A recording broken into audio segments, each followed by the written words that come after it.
Halo Sobat Sejarah, selamat datang di Jejak Kerajaan Nusantara. Dalam sejarah panjang Nusantara, Kerajaan Majapahit menjadi simbol kejayaan dan kebesaran. Dengan wilayah kekuasaan yang meliputi hampir seluruh Asia Tenggara, Majapahit pernah menjadi salah satu kerajaan terkuat di kawasan ini. Namun, di balik kisah keemasannya, ada akhir yang tak terelakkan. Kerajaan besar ini runtuh, meninggalkan jejak kehancuran yang masih menjadi misteri hingga kini. Apa yang sebenarnya terjadi? Bagaimana kekuatan yang begitu besar bisa hilang secepat kilat? Dalam episode kali ini, kita akan menelusuri penyebab runtuhnya Kerajaan Majapahit dari konflik internal, invasi, hingga perubahan zaman yang tak terelakkan. Mari kita simak bersama kisah runtuhnya salah satu kerajaan terbesar dalam sejarah Nusantara. Kerajaan Majapahit adalah salah satu kerajaan terbesar di Nusantara yang menggabungkan unsur Hindu-Buddha dalam sistem pemerintahannya. Di masa kejayaannya, kerajaan ini berhasil menguasai wilayah yang sangat luas, meliputi sebagian besar Pulau Jawa hingga ke wilayah sekitarnya. Namun, setelah berdiri selama lebih dari 2 abad, Kerajaan Majapahit mengalami kejatuhan. Runtuhnya kerajaan ini disebabkan oleh berbagai faktor yang kompleks, mulai dari konflik internal, kelemahan dalam kepemimpinan, hingga perubahan politik yang signifikan. Keruntuhan ini juga menjadi titik awal berkembangnya kerajaan-kerajaan Islam di Nusantara yang kemudian menggantikan dominasi Majapahit. Salah satu penyebab utama runtuhnya Kerajaan Majapahit adalah perang saudara yang terjadi akibat perebutan kekuasaan. Pertikaian ini mencerminkan adanya kelemahan dalam pemerintahan yang tidak lagi mampu menjaga stabilitas politik di dalam kerajaan.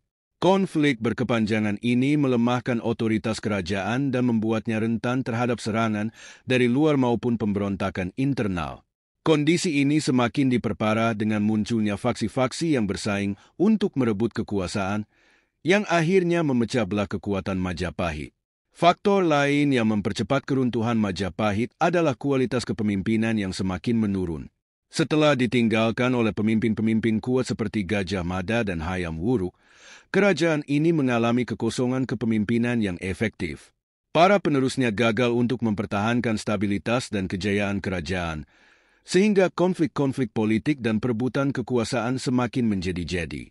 Kegagalan dalam memimpin ini tidak hanya melemahkan pemerintahan pusat, tetapi juga membuat wilayah-wilayah bawahan semakin berani memisahkan diri dan mendirikan kerajaan-kerajaan kecil yang independen. Secara garis besar, runtuhnya Kerajaan Majapahit dipengaruhi oleh banyak faktor yang saling berkaitan.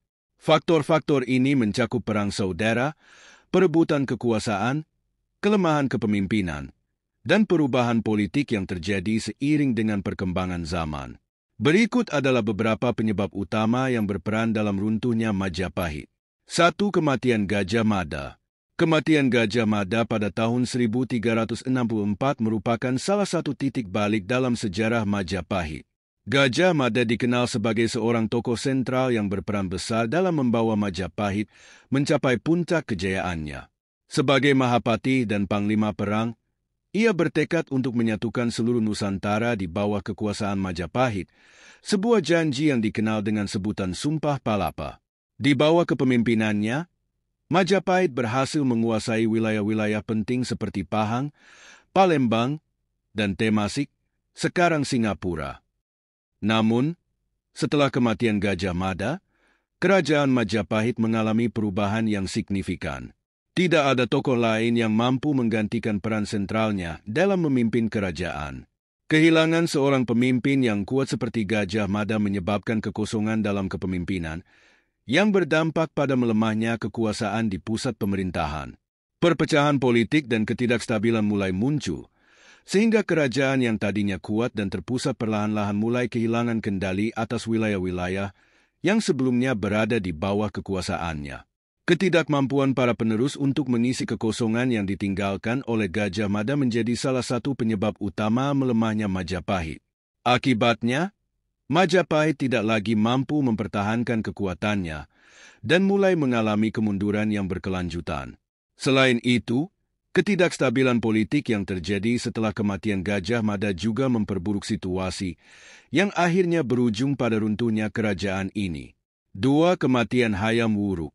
Selain kematian Gajah Mada, kematian Hayam Wuruk juga memiliki peran penting dalam runtuhnya Kerajaan Majapahit. Di bawah pemerintahan Hayam Wuruk yang didukung oleh Gajah Mada, Majapahit mencapai puncak kejayaannya. Periode ini dikenal sebagai masa keemasan Majapahit, di mana kerajaan ini berhasil memperluas pengaruhnya hingga ke seluruh Nusantara.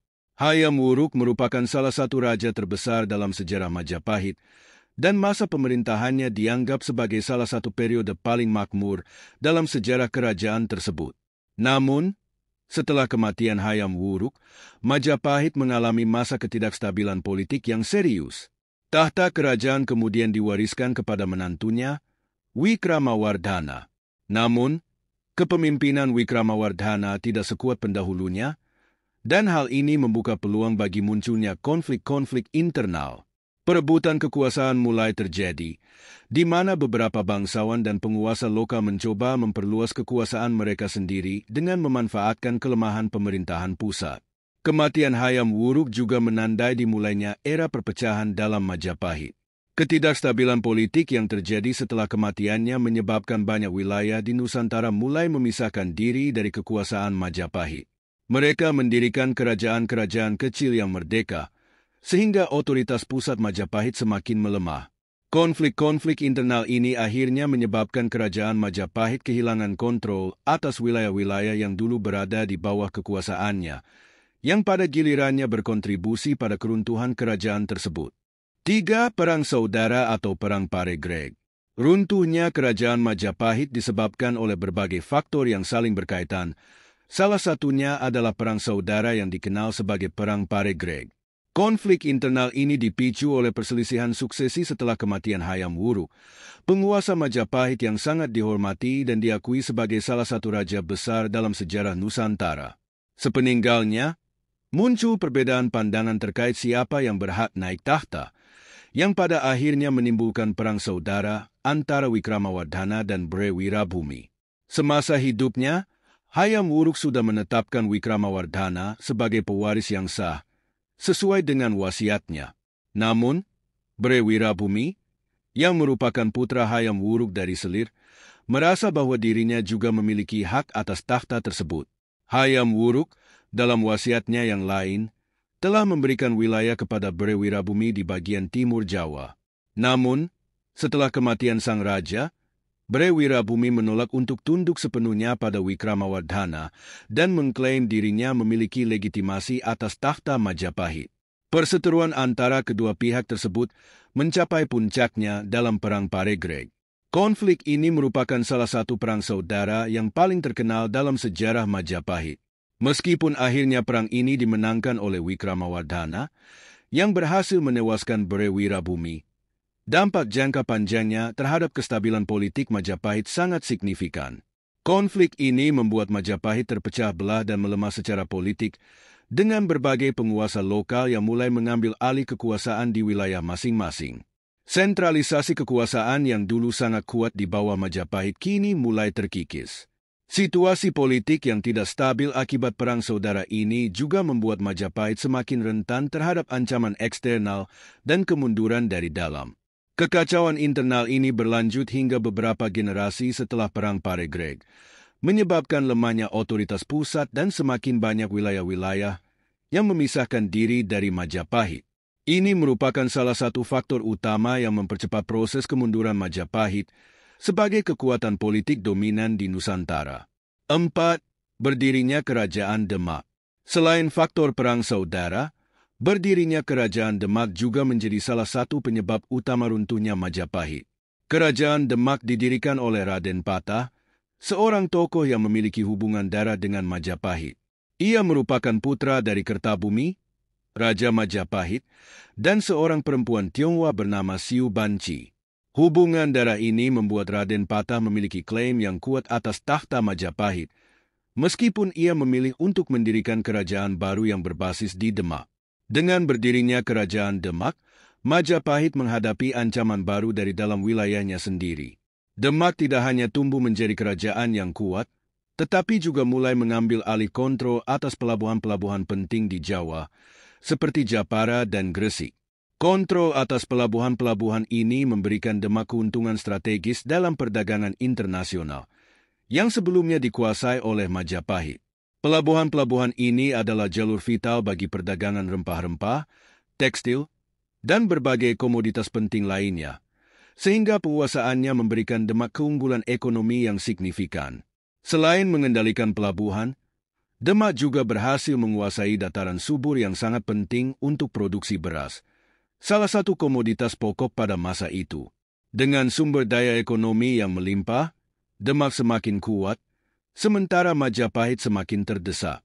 Penyebaran agama Islam juga menjadi faktor penting dalam kebangkitan kerajaan Demak.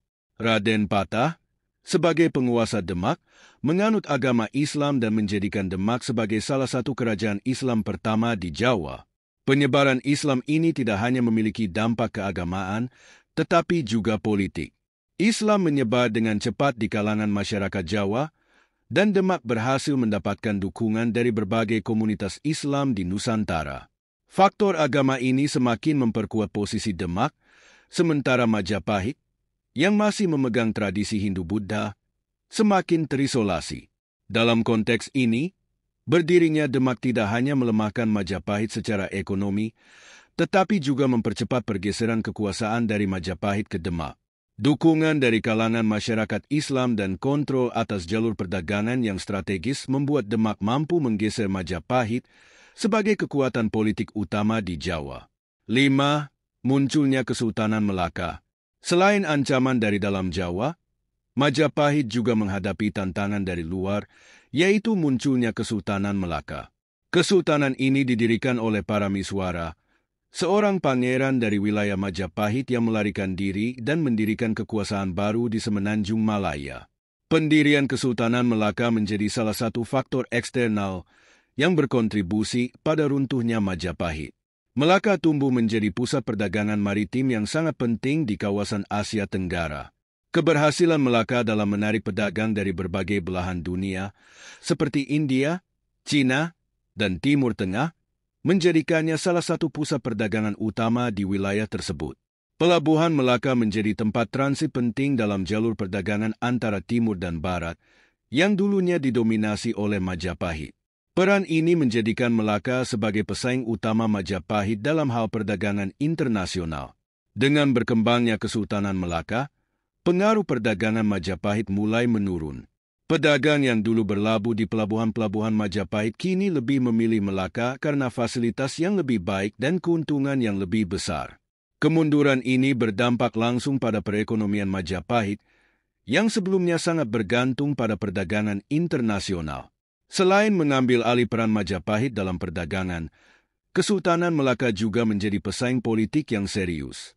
Prestise Melaka sebagai pusat kekuasaan baru di wilayah tersebut semakin menggerus kekuatan politik Majapahit. Dengan semakin lemahnya pengaruh Majapahit di arena politik dan perdagangan internasional, Kesultanan Melaka perlahan-lahan menggantikan posisi Majapahit sebagai kekuatan dominan di Asia Tenggara. 6. Serangan Kerajaan Demak. Runtuhnya Kerajaan Majapahit merupakan salah satu peristiwa penting dalam sejarah Nusantara. Banyak faktor yang berkontribusi terhadap keruntuhan ini, namun salah satu yang paling dominan adalah serangan dari Kerajaan Demak. Pada masa-masa akhir kekuasaannya, Majapahit menghadapi sejumlah persoalan internal yang serius. Perpecahan di antara para elit kerajaan serta perang saudara membuat pusat kekuasaan menjadi lemah dan kehilangan kendali atas wilayah-wilayahnya. Keadaan ini membuka jalan bagi serangan eksternal, termasuk dari Demak, yang saat itu mulai muncul sebagai kekuatan baru di Jawa. Majapahit, yang dahulu merupakan kekuatan dominan di Nusantara dengan wilayah kekuasaan yang luas, mulai menunjukkan tanda-tanda kemunduran. Pada akhir abad ke-15 hingga awal abad ke-16, kerajaan ini kehilangan banyak pengaruh, tidak hanya karena konflik internal tetapi juga akibat perubahan sosial dan agama yang terjadi di Jawa. Islam, yang mulai menyebar di Jawa sejak abad ke-13, semakin kuat dan mendapatkan banyak pengikut di berbagai wilayah, termasuk di pesisir utara Jawa yang merupakan pusat kekuatan kerajaan Demak. Demak, di bawah pimpinan Raden Patah dan penerus-penerusnya, melihat kesempatan untuk memperluas pengaruhnya dengan memanfaatkan kelemahan Majapahit. Ambisi Demak untuk menguasai Jawa semakin nyata ketika Patih Udara, seorang panglima perang Demak, melancarkan serangan pertama terhadap Majapahit pada tahun 1518. Serangan ini menandai dimulainya rangkaian serangan yang bertujuan untuk menaklukkan Majapahit secara penuh. Walaupun pada saat itu Majapahit belum sepenuhnya runtuh, serangan ini memperlihatkan bahwa kerajaan tersebut berada dalam kondisi yang sangat rapuh. Serangan lanjutan dari Demak, yang dipimpin oleh Sultan Trenggana pada tahun 1527, menjadi puncak dari usaha penaklukan ini. Dalam serangan tersebut, Sultan Trenggana berhasil mengalahkan Majapahit dan secara simbolis menegaskan berakhirnya era kekuasaan Majapahit. Penaklukan ini tidak hanya menggambarkan kejatuhan kerajaan yang pernah berjaya, tetapi juga menandai perubahan besar dalam struktur politik dan agama di Jawa. Demak, sebagai kerajaan Islam pertama di Jawa, mengklaim dirinya sebagai penerusah Majapahit.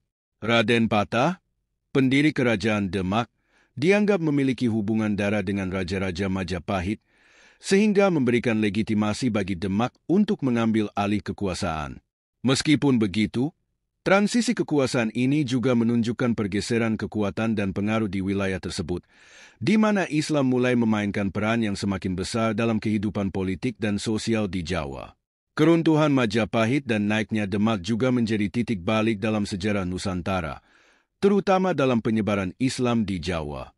Sebelum penaklukan Demak, Majapahit adalah salah satu kerajaan Hindu-Buddha terbesar di Asia Tenggara, dan pengaruh agama Hindu serta Buddha masih sangat kuat di kalangan elit kerajaan. Namun, setelah Demak mengambil alih kekuasaan, Islam mulai mendominasi dan mengubah struktur sosial serta politik di Jawa. Kesultanan Demak sendiri kemudian menjadi pusat penyebaran Islam di Jawa dan wilayah sekitarnya, yang pada akhirnya mempengaruhi terbentuknya kerajaan-kerajaan Islam lain di Nusantara. Selain faktor serangan militer, keruntuhan Majapahit juga dipengaruhi oleh dinamika internal yang kompleks. Perang saudara di antara keluarga kerajaan, perebutan tahta, serta ketidakstabilan politik di dalam negeri mempercepat kejatuhan kerajaan ini. Dalam kondisi yang melemah, Majapahit tidak mampu mempertahankan kekuasaannya dari serangan-serangan luar, termasuk dari Demak yang secara strategis melihat peluang untuk menaklukkan wilayah yang dahulu dikuasai Majapahit. Serangan dari kerajaan Demak juga mencerminkan perubahan dalam dinamika politik di Nusantara. Sebelum masa ini, Majapahit adalah kekuatan dominan yang mengendalikan jalur perdagangan maritim dan darat di wilayah ini. Namun, dengan munculnya Demak sebagai kekuatan baru, peta politik mulai bergeser. Demak, dengan basis kekuatannya di pesisir utara Jawa, memiliki keuntungan dalam mengontrol perdagangan maritim, yang pada saat itu semakin penting karena interaksi dengan pedagang-pedagang Muslim dari Timur Tengah, India, dan Asia Tenggara semakin meningkat. Dalam konteks ini, Demak tidak hanya bertindak sebagai penakluk, tetapi juga sebagai agen perubahan sosial dan agama. Dengan kekuasaannya yang baru, Demak mendorong penyebaran Islam di seluruh Jawa dan wilayah sekitarnya, mempercepat proses Islamisasi yang sudah mulai terjadi sejak beberapa abad sebelumnya. Proses ini memperkuat posisi Demak sebagai kerajaan Islam yang berpengaruh, sekaligus mengakhiri era Majapahit yang berlandaskan pada kepercayaan Hindu-Buddha. Runtuhnya Majapahit karena serangan Demak juga menandakan transisi dari era kerajaan-kerajaan agraris dan Hindu-Buddha ke era kerajaan-kerajaan maritim dan Islam di Nusantara. Pergeseran ini tidak hanya berdampak pada politik, tetapi juga pada budaya dan agama di wilayah tersebut. Dengan hilangnya pengaruh Majapahit, pola kehidupan masyarakat di Jawa berubah seiring dengan semakin meluasnya pengaruh Islam. Penaklukan oleh Demak tidak hanya diingat sebagai serangan militer semata, tetapi juga sebagai simbol perubahan besar dalam sejarah Jawa dan Nusantara secara keseluruhan. Keruntuhan Majapahit membuka jalan bagi munculnya kerajaan-kerajaan Islam yang menjadi penerus dalam sejarah Nusantara, yang terus berkembang dan bertransformasi hingga terbentuknya negara-negara modern di wilayah ini. Dengan demikian, serangan dari kerajaan Demak menjadi salah satu faktor krusial yang mempengaruhi jalannya sejarah di Nusantara. Keberhasilan Demak dalam menaklukkan Majapahit bukan hanya sekadar kemenangan militer, tetapi juga sebuah simbol dari pergeseran kekuasaan, agama, dan budaya di Pulau Jawa. Proses ini kemudian terus berlanjut dengan berdirinya kerajaan-kerajaan Islam lain yang turut berperan dalam membentuk identitas politik dan budaya di wilayah Nusantara hingga saat ini. Dengan runtuhnya kerajaan Majapahit, tirai terakhir dari kejayaan kerajaan besar di Nusantara pun ditutup. Perpecahan internal, lemahnya kepemimpinan, serta tekanan dari kekuatan luar menjadi rangkaian sebab yang tak terelakkan. Meski begitu, warisan budaya dan peradaban yang ditinggalkan Majapahit terus hidup dan memberi pengaruh besar bagi Nusantara hingga hari ini. Semoga kita semua dapat mengambil pelajaran dari kejayaan dan keruntuhan Majapahit untuk menjaga persatuan dan kebesaran bangsa. Terima kasih telah menyaksikan episode kali ini di Jejak Kerajaan Nusantara. Jangan lupa untuk like, share, dan subscribe untuk terus mengikuti kisah-kisah kerajaan lainnya di Nusantara. Sampai jumpa di video selanjutnya.